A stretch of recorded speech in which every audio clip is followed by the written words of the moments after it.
Hello again, and welcome back to another edition of Kopi Chats with me, your host, Wei Lin. This is where we talk about some news from in and around my part of the world here in Singapore. And if you're new here, let me just give everyone some new tips. So I always make it a point to include show notes with every video. Check out the show notes where you can click on a timestamp and jump to any section that interests you. Otherwise, if you just want to go along with the flow, sit back, relax, and join the rest of us regulars as we go through all the interesting stuff fit to talk about on the internet. Now, remember when bad old Donald Trump was accused of being a serial liar and could potentially start World War III with his mean tweets? Terrible mean tweets. Now, though, with expensive oil, global inflation, and the hot war going on in Ukraine, that even traditionally neutral Singapore got caught up in. Aren't we all missing him a little bit now? You know, no wars, good economy, you know? Here, the news reports, this news reports that there's no indication of an imminent Russian chemical weapons attack in Ukraine, according to a US defense official. This begs the question, though, why would the defense official have to clarify this? It's like the biggest non-news, right? In news today, the world is not ending. Why would you say that? Unless your president said on Monday, without providing evidence, that Russia's false accusations that Kiev has biological chemical weapons illustrated that Vladimir Putin is considering using them himself in the war against Ukraine. And it just parse that for a moment. So the president said that Russia's false accusation proves that they really want to use biological and chemical weapons. That's what Joe Biden's saying, you know. But in a few episodes prior, we saw a short, very short, like 30-second video clip where the Undersecretary of State responsible for Ukraine affairs in the U.S. State Department, a lady called Victoria Nuland, she in fact testified in front of Congress stating that Ukraine has biological research facilities, biolabs, we might say. And this was flagged as fake news for many weeks prior to her testimony. And even after that, fact checkers said that, oh yeah, there are no biological weapons facilities. That's absurd. But that's not the claim. She testified that there are these bio facilities. That's what she said. And they could be used for defensive purposes. It was unstated. But perhaps more, and I don't want to go over it too much. Suffice to say that she was asked the question, are there chemical, weapons, bioweapons in the hands of Ukraine, and she said, oh, there are bio facilities. So that's just a very fishy thing. So Joe Biden doesn't like that. So he comes up and says, Russia, falsely accused Ukraine of having these biological and chemical weapons. The only explanation is that they intend to use these kind of things. To which even his own officials say, actually, we have no indication. We wouldn't want to say that. Now, it wouldn't be the first time either that Joe Biden has made a claim with no evidence. A serious accusation that potentially could make the situation much worse. Regular viewers will know that I'm no friend of the CCP. However, I think this is noteworthy. Last week, Joe Biden spoke with Chairman Xi of China. And a couple of hours before that, a Chinese aircraft carrier sailed through the Taiwan Straits. Very sensitive place. And this very provocative action. It's not something that you do right before a high-profile call with the U.S. president if you want to promote calm. Seems more like something you do when you're trying to show who's boss. I can, roll my ship through wherever I want. Even while we are talking right here, my warship is just going wherever it wants. I'm like parading in front of your yard, or at least like some distance away, like haha. So it also looks like the CCP's propaganda team are working overtime because they found a very old piece of footage of Joe Biden bragging about bombing Belgrade, the city of Belgrade, during the Kosovo War of 1999. And let me just show it to you. Different. I just want to know what you suggest, because back then, when I was in your position, I was suggesting we bomb Belgrade.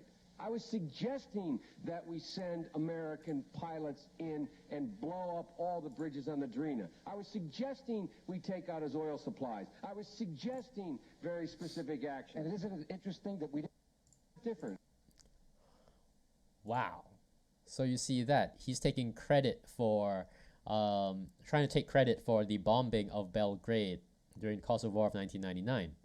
The Chinese embassy in Belgrade was bombed by the United States during exactly this war. And so some apparently this article here on this disreputable website, okay, this is a very disreputable website, claims that this old clip is going viral on Chinese social media. Why Chinese social media? Well, I would a cynical person might say that the Chinese government had something to do with it. Well, they are rightfully angry, about that action, or were angry before. Maybe they still are. To his credit, U.S. President at the time, President Clinton, apologized for that horrendous mistake. So it would appear that 23 years ago and now, Joe Biden hasn't really changed. Kind of says things that may not be appropriate. Like, why would you be talking about, suggesting the bombing of a place? And mind you, this campaign by NATO, it was official NATO action, did not have approval from the United Nations. That's a thing that I think many people today expect. If there's a military action, it ought to be, under the endorsement of the United Nations, some kind of peacekeeping action in some way to prevent further bloodshed and further conflict. But they were denied, NATO was denied that approval. I think it was a veto from Russia and China, but they went ahead with it anyway. And it's messy because, again, in this year, 2022, Russia invades Ukraine without any, United Nations backing, and they say that we're doing this carrying out a humanitarian mission, protect the people of Donetsk and Luhansk, which was also the justification used by NATO during the war, Kosovo War, saying they were protecting the Albanians. So a lot of parallels with history that are very unpleasant for those people involved. Now, would the countries of Southeast Asia stand behind Joe Biden if he were to, call for an alliance, working together? After watching these, after what I just told you, it'd be hard to imagine. Ukraine was considered close to the United States, but ultimately received no military support in the form of, soldiers, military action, direct military action. They were given equipment, but no intervention. And to my knowledge, I checked it out. Only the Philippines and Thailand have some sort of collective defense agreement with the United States. You can see it here. I looked it up. America's collective defense agreements. There are agreements with, yes, here you go, signatories, so for various ones. There's one with the Philippines, signed in 1951. And then here you go, Southeast Asia one, where Thailand signed on. And then it's one with Japan here. So Thailand and the Philippines have collective defense agreements with the United States. Maybe that means a little bit more, you would think that it does, but never have things look so dicey, right? If you were a country, a senior leader in a government in Southeast Asia, everything that's happening right now is a little bit scary. Okay, there's nothing else I can really add to that, unfortunately. So let's talk about the next topic I got here. Let's talk about the coronavirus. Now, everybody knows someone who has taken the Chinese vaccine here in Southeast Asia, I would say. The company is Sinovac, while the formal name of but everybody, it's called CoronaVac, the vaccine, but everybody just calls it Sinovac. So, two studies, there are studies that show they don't protect against Omicron. Now, the two studies reporting this, one from Hong Kong, another from the Dominican Republic, but both published in the prestigious scientific journal Nature. So the first one is reported here. Here we go. 3 Sinovac doses fail to protect against Omicron in study. The research suggests that people who receive Sinovac shot should seek out a different vaccine for their booster. Getting the mRNA booster saw those previously fully vaccinated significantly improve in protective levels of antibodies against Omicron, according to the study from Hong Kong. And the actual study is shown here. I highlighted the relevant parts. It says here we show markedly reduced serum antibodies against the Omicron variant compared to, let's see, after 2 doses of BNT162b2, which is an mRNA vaccine, or CoronaVac. So a mRNA booster increased antibodies in 88% of individuals. And those 2 individuals had previously gotten mRNA as well, while it increased the antibodies in 80% of individuals when those individuals previously had CoronaVac. Now, what this means, why does it have the 88 and 80%? It just means like how many percent of people had detectable levels of the antibodies. So the detectable amount of that, the ones who passed that threshold were higher in those who had mRNA all along, whereas those who had CoronaVac, the booster boosted it up to a lot, but not as much as the mRNA.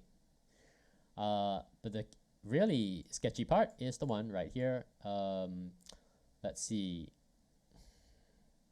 Those vaccinated with 3 doses of CoronaVac, among those, only 3% met this threshold. So, key takeaway was that CoronaVac, 3 doses, does not give you protection against Omicron. It's like not significant. Only 3% of people seem to have sufficient protection. And that seems to be reinforced by the other study. See, looking here, this is another study kind of carried out by a different team. It says, we found that this CoronaVac prime vaccination, 2 doses, followed by mRNA booster, increased the antibody levels against the original and Delta variant strain of COVID, resembling the titers, the antibody levels after 2 doses of mRNA vaccines. Although neutralization of Omicron was undetectable in participants who had received the 2-dose regimen of CoronaVac. The booster did increase, led to 1.4-fold increase in neutralization of Omicron. So it was beneficial. But again, it concludes that CoronaVac by itself was just absolutely terrible at protecting against Omicron. So this is a big worry, right? If you are Chinese or in China, Let's see. Now, related to this, several episodes ago, I highlighted this article from Dr. Ronald Ng. You can see here. He's a specialist. He's a doctor from Singapore, specialist hematologist. He wrote that the key metric we should care about is excess mortality. Now, because he was talking about Singapore and Hong Kong, comparing their experiences, and he raised some interesting statistics.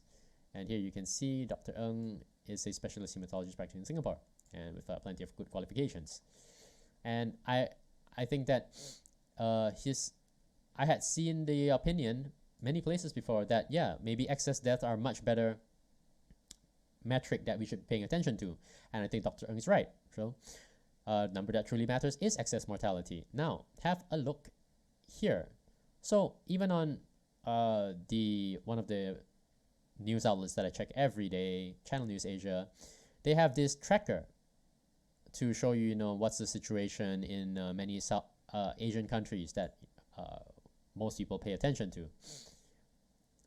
Now, this is exactly the case count, which is not the best metric, right? They report raw case numbers. It's easiest to understand, but poor metric. People get scared at a high case count, but it doesn't really necessarily mean anything. Now, one of the most popular websites during this pandemic has been Our World in Data. Have a look at this. This is excess mortality and I selected these countries because these are the ones close to us and that we can relate to. So, brief explainer: excess mortality is the deaths that occur over this time. Let's say, for instance, in September, the month of September in 2021, and compared to September in the previous year and a year before that. So it goes something like you take 5 years worth of data from before, and you compare it to the year that you are targeting, for instance 2021. So you can see here, these are the deaths relative to expectation. So over here you can see in end of February, Malaysia had 0.26%, meaning that deaths were pretty much as expected, right? And then you see here, Philippines at minus 3.95. So they had fewer deaths than they expected right at the start of the pandemic, February 29th. That means that it was just the very beginning. Maybe there was one, like everybody's still wondering, like, where will it appear in the world, rather than, every country has it. It hadn't yet happened that. So even at that date, Singapore had a excess mortality of 7.43%. So 7% more than to be expected compared to previous years. And as the time goes on, and COVID spread around, you know that there are a lot of cases, and a lot of people went to hospitals, and some people died. And there's a comparison here that this persists. You get to see, well, the number of people who died, is it any more than previous years? Or is it pretty much the same? And you can see that the Philippines had fewer deaths. And there can be, we don't really know the actual reason for that, but we can guess a little bit. That is, maybe, there were, people were a lot more careful, there was less travel, people stopped going to the office, people started going to the hospitals whenever they felt sick. They took illnesses a lot more seriously because they were really concerned about their health, right? So that's what may have happened. Then later on, when you see this spike here, this increase towards in the second half of 2021, especially for Philippines, you will know that, that's likely the Delta variant. Right? Delta variant took off, and that led to what looks to here like 17% more deaths than expected in the month of October, right? And notably, Singapore had been pretty much flat. So isn't this remarkable? Everybody's heard, like, Singapore. And from time to time you hear about, like, wow, they have a big flare up. or else Malaysia, or Hong Kong. Hong Kong is weird. Hong Kong is weird because they've kept such a tight lid on cases up until very, very recently, and it seems that they still have some higher than expected death rate. But bear in mind, look at the scale. It is all under 5%, less than 5% difference from the expectation, right? In Singapore's case, this is even more stark. That is, it's pretty much exactly as expected. And even this latest increase here towards the end of December, yeah, I think some of that is Delta, but the Delta variant, but the change is still less than 5% of the usual, background death rate. And most remarkable, which makes me a little bit proud actually, is Malaysia, which reports that the excess mortality is actually negative. So fewer people died than would be expected. Now bear in mind that this is independent of what is the cause of death. That is, this excess mortality doesn't take into account saying that, oh, we are saying that this is all definitely due to COVID. No, it's just deaths. So, but if you see that there's a very dangerous pandemic going on, you would expect there to be a high excess mortality rate. But in Malaysia, not the case. Expectations pretty much entirely met. In fact, lower than expected. So I feel like more people should know this. Like, this really puts a very, very different view on things. Okay, what is it? Oh, you might ask now. For those of you, if you're watching this video and you have followed me in the past, I'll be trying to read your mind and thinking, you would think, is the data reliable? Well, I checked it out. The sources down here tab will lead you to here, mortality.org. This is a website, a database maintained by seemingly very, very credible scientists. So I would trust it. They give you plenty of good information, acknowledgements, publications. So I would consider it very, very credible. Okay, so let me tie this all back to the study about coronavac. The countries shown have all used a mix of coronavac and mRNA vaccines. Philippines, Thailand, Malaysia, Singapore, and so on. Hong Kong included. China has not deployed mRNA in vaccines widely. Now, I don't even know if they've deployed it at all. I might be wrong about that, but it seems very likely. They've been very, very aggressive about using their domestically made vaccines and also shipping them all across the world. If most people have coronavac, they aren't protected against Omicron. The peak of COVID is still ahead for China because many countries such as Singapore, Malaysia, many people have been infected. In fact, I saw in Singapore. So Singapore is a country of 5.5 million residents, citizens as well as workers, everything. And I heard that something like 1 million people have already been infected, and so many more. Like almost everybody is vaccinated, so protection is really, really good. But if you try to imagine, if you imagine that you had lower vaccination rate and also the virus has not really spread through your country, and now you have this very, very virulent Omicron strain, what will happen, right? It will spread extremely effectively, and the people who are all very vulnerable before will probably suffer a great deal. That's really dangerous. But that looks like that is in the future for China. I think I would call that my prediction, but it seems so obvious, that I don't know how anybody. It's like the easiest prediction ever. Definitely, China will have a much tougher time coming up. Okay, I'd like to move on from that. Let me see. Now moving on to my beloved Malaysia, not far away from China. A politician who has earned my respect recently is Anwar Musa, the Communications and Multimedia Minister. He's had some good ideas in the past. Now, he's criticized a public TV station for airing a sexually suggestive scene in a local drama.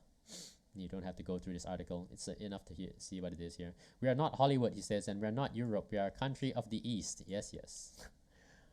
So, Yes, we are. Yes, we are. Now, as a he's just doing his job, of course, but this brings up the usual resistance from activists. You can see here, the Center for Independent Journalism has called censorship law, in effect, that is, they call it deeply problematic, because of its loose definitions. They say that this goes beyond legitimate restrictions such as preventing incitement to violence and national security. Okay, I can see their point. However, we have yet, I don't recall seeing evidence of this being used, being abused in a bad way. It seems like this is exactly what it's meant to be used for. So I think this criticism seems to be jumping to conclusions, right? So let me say that Malaysia is a socially conservative country. Let's be clear, right? We are so conservative that wearing a short skirt to a hospital may get you stopped, which exactly happened. Some security guard at a hospital stopped a woman from entering for wearing a short skirt. Maybe some of the older male patients could have died of a nosebleed. Could have been for excellent safety reasons, health and safety. Who knows?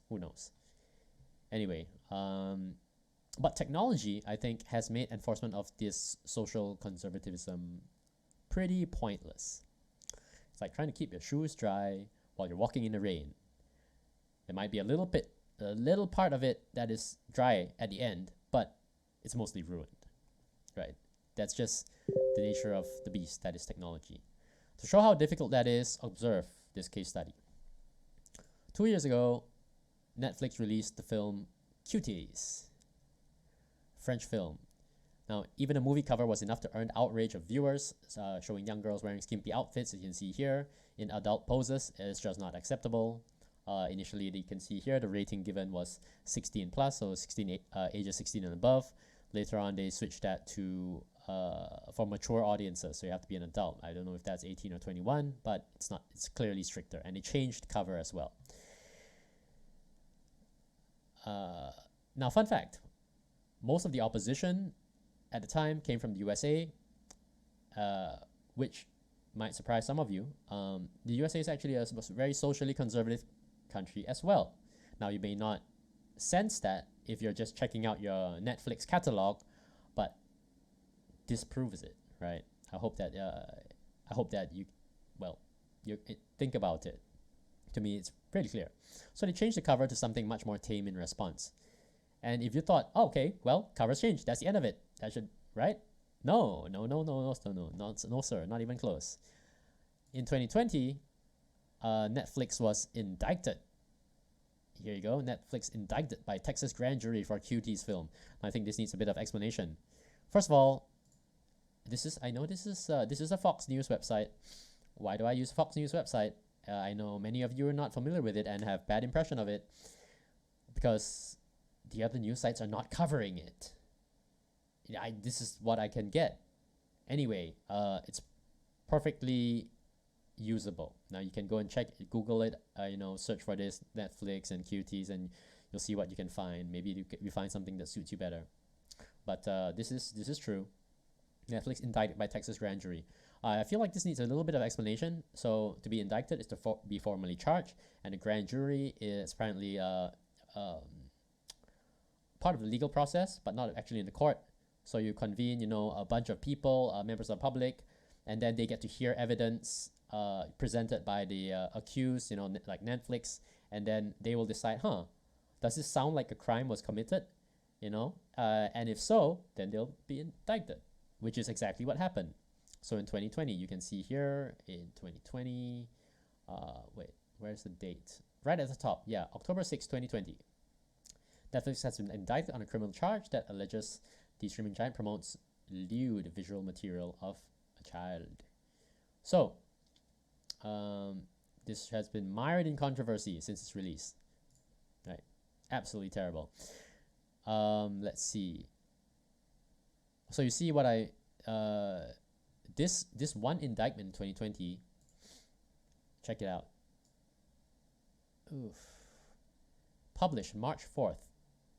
So it's just a few weeks ago. This is now blown up into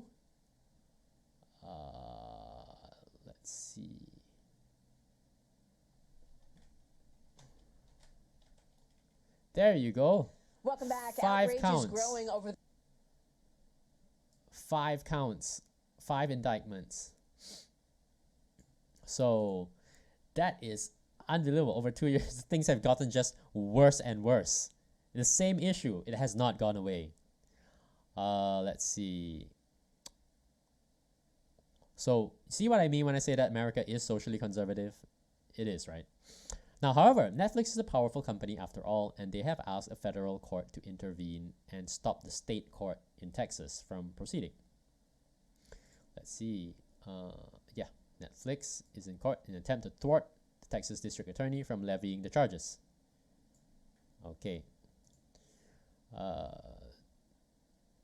I'm told that it's a highly unusual move. Right, I've read that it's a highly unusual move, and it shows the lengths that Netflix will go to in order to avoid appearing in court on these charges. Now, this film also made it to Malaysia's Netflix. Did you know that? I bet you didn't know that. This controversial film leading to 5 indictments for very, very illegal child-related exploitation made it to Malaysia's Netflix. It was reviewed by 2 Malaysian media that I know of. Let's take a brief look at them. So first up here is Soya Chin Chow. And here an article by Zamira Zafri. She offers a well thought out analysis of cuties, as I see it, as well as the reaction online. I don't necessarily agree with her views, but I can see that they are well stated, right? Clearly, articulately. And you can just her subheadings kind of tell the story. She wrote them well. She asked question, is cuties child P word? I don't want to say it. I don't want to read it. And then she goes on, what cuties is really about? And yes, it's about coming of age. It's about rebelling against a conservative family, and so on. Then she writes how Netflix made it worse. Yes, Netflix made it worse for themselves. And then, but the last one is the last subheading is a little odd. Why you might be mad at the wrong thing. Now, oddly enough, she states, I do not support every bit of content shot and filmed by the director and producers of cuties, especially the more shocking ones. Let's see. Here we go. I believe the movie could have been made without those scenes, although it would not have been as shocking. Yes, of course. So, in the end, I don't understand why she says we might be mad at the wrong thing, because she acknowledges that there are shocking scenes, and she says that it could have been made without those scenes. So why are we mad at the wrong thing? All right. Maybe she means to cheekily say that this is exactly the right thing to be mad about, because there's another aspect that is she found it strange that conservative American politicians are making criticisms. Maybe she's not used to that. But they're on your side, Zamira. They're on your side. So she also writes that it is an adult movie for adults. Let's see. Yeah. It's an adult movie for adults. That's not a really strong point, though. And let me tell you why. In some countries, pornography is also for adults. And even in Malaysia, you would say that, yeah, that's correct, right? It's intended for adults. Yes, but we don't permit it here. We don't allow it, right? So she can say that, Netflix did it that way, but perhaps they would still be in violation of the law, which is what the 5 indictments in Texas are about. So yeah, that's not really a strong defense. Anyway, there's another one, and I'll just show you again real quick. Here we are, this time on hype.my, written by Mr. Samuel Lim. I think that he nails the criticism on the head. He offers an interpretation of the message of the movie. Right, here we go. The message, yes, of the movie, yes. Followed by a criticism, yes, and this is what he says. The camera contradicts, and this is criticism of the camera work, which I think it's very well said. It's supposed to make you feel uncomfortable. It's supposed to unsettle us and wake us up to the inappropriate exposure of children, And it would have been fine except this one thing. The film itself indulges in this. Because you have all these, dance moves and these inappropriate clothes for 11-year-olds. There are whole scenes that deliberately, indulge in these things, not in a critical or serious fashion. Yeah, it's just, yeah, you're correct. That's exactly right. And I think both of these critics state that pretty clearly.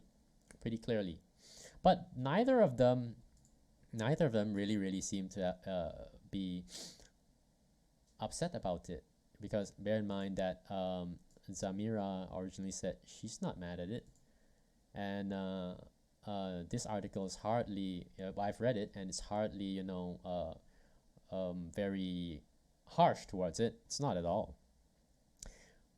But there are places where it's deemed unacceptable, and that would be Turkey. Turkey orders Netflix to remove the film from the Turkish version of Netflix. Turkey is often mentioned favorably alongside Malaysia as moderate Muslim countries, and they've banned the film altogether. So, taking this all the way back to Anwar Musa and the Communications Ministry, they stopped the suggestive sex scene between adults. She did. But they missed the sexually suggestive stuff, involving kids. If you think that the government's too strict policing sexual morality, you might be mistaken, right? There's just too much media out there. You can consume almost anything you want. If you want better protection by the government, it is probably impossible. And maybe you're better served by, just taking control on your own, because we don't really live in an age where the government can protect your children anymore. Your kids are on TikTok, and the censors are still watching publicly aired TV. They can't reach your kids. So I think that's just the reality of the world, and we have to accept it. And that's all I have for you today.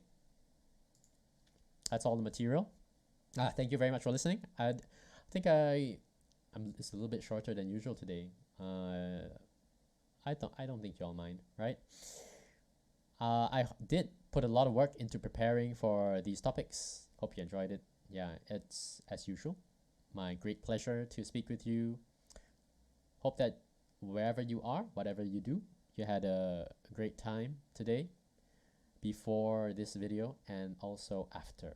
I'm sure after this, your day is all made. You've been all caught up, and you'll enjoy the rest of your day like it's the best day ever. Okay, I will be logging off now.